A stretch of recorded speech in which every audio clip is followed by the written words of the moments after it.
একটা মানুষকে ঘিরে ছবি তোলার হিড়িক। সাদা পাকা চুলের এই মানুষটাকে চিনতে কষ্ট হওয়ার কথা নয়। গামিনী ডি সিলভা, নিন্দিত কিংবা নন্দিত, যার কাছে যেই পরিচয় তার। তবে ছবি তোলার জন্য হুমড়ি খেয়ে পড়া এই মানুষগুলোর কাছে তিনি কেবলই গামিনী স্যার।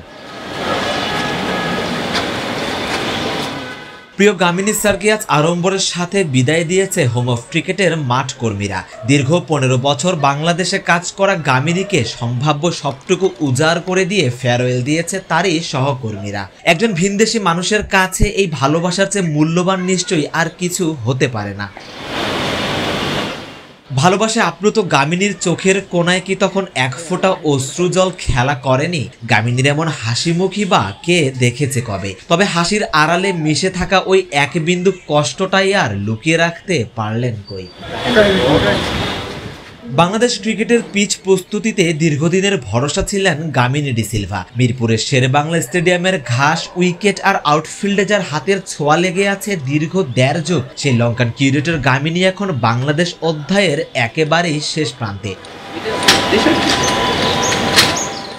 বিসিবির গ্রাউন্ড সূত্রে জানা গেছে মাঠ কর্মীরাই নিজেদের উদ্যোগে এই সংবর্ধনার আয়োজন করেন। আগেই তারা বোর্ডকে জানিয়ে রেখেছিলেন গামিনীকে তাদের পক্ষ থেকে সম্মান জানাতে চান। শনিবার হয়েছেও তাই। বিসিবি আনুষ্ঠানিক বিদায় জানানোর আগে সেন্ট্রাল ফিল্ডে বিদায় দিয়েছে মাঠ কর্মীরা। যে মাঠের প্রতিটি ঘাসে রয়েছে গামিনীর ছোঁয়া, সে মাঠ থেকেই বিদায় বললেন আলোচিত সমালোচিত এই কিউরেটর।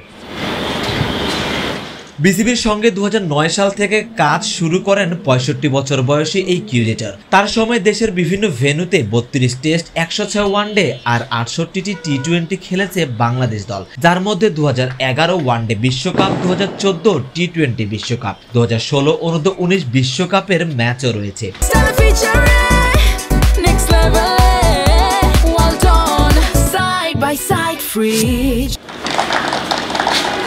তিনটি এশিয়া কাপের ম্যাচ সহ 11টি বিপিএল আসরও রয়েছে গামিনীর তত্ত্বাবধানে। তবে সবকিছুকে ছাপিয়ে তার প্রস্তুত করা মিরপুরের পিচ নিয়ে সমালোচনা হয়েছে প্রচুর, বিশেষ করে স্লো ও স্পিন নির্ভর পিচের কারণে।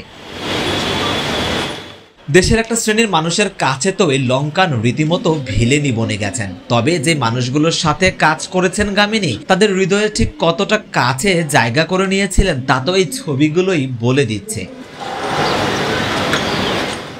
গামিনীর সাথে চুক্তি শেষ হয়েছে ক্রিকেট বোর্ডের, নতুন করে আর চুক্তি বাড়ানো হয়নি। আগামী 12ই নভেম্বর এই লঙ্কান দেশে ফিরে যাবেন। তারপর হয়তো বাকি জীবনটা পরিবারের সাথেই কাটাবেন, অথবা নতুন কোনো গন্তব্যে নতুন কোনো পরিচয়ে দেখা দেবেন নন্দিত কিংবা নিন্দিত গামিনী ডি সিলভা। সারোয়ার সেতু, ক্রিকেট 97।